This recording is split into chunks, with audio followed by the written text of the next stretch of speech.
Sorry, तुला बघून मला अचानक आप्पीची आठवण. तरी मी म्हणून राहिले तुम्ही माझ्याकडे असे कोण बघू राहिले बुवा? दीपा अगं तसं नाही. साहेब एक सांगू का, माणसाला आहे ना स्वतःची ओळख गमवून कधीच नाही राहता आलं पाहिजे. कारण कसं आहे ना साहेब, स्वतःची ओळख ही एकमेव अशी गोष्ट आहे जी शेवटपर्यंत आपल्या सोबत असते, आहे ना? हे दीपा अगं असं काय नव्हतं म्हणायचं मला. आणि बघ, राहिला प्रश्न ओळखीचा, मी लवकरात लवकर तुला तुझी ओळख परत देणार आहे. हा जाऊ द्या ना साहेब, ती सोडा.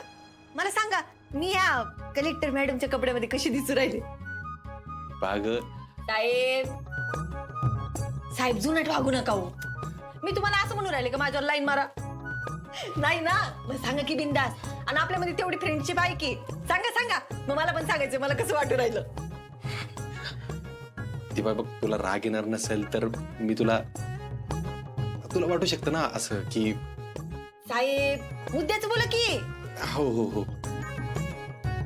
तू दिसतेस आप्पी सारखी दिसतेस. आता म्हणू नको तुझी ओळख मी हिसकून घेतली म्हणून. हात काय झालं?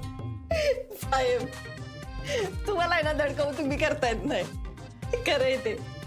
बरं जाऊ द्या, मी माझं सांगते. साहेब मला आहे ना तुमचे आभार मानायचे.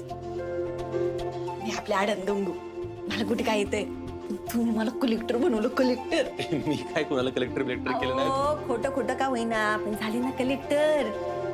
साहेब भाऊ साधी गावाकडची पोरगी मी, पण गावाच्या बाहेरचं जग नेमकं काय असते तुमच्यामुळे कळलं.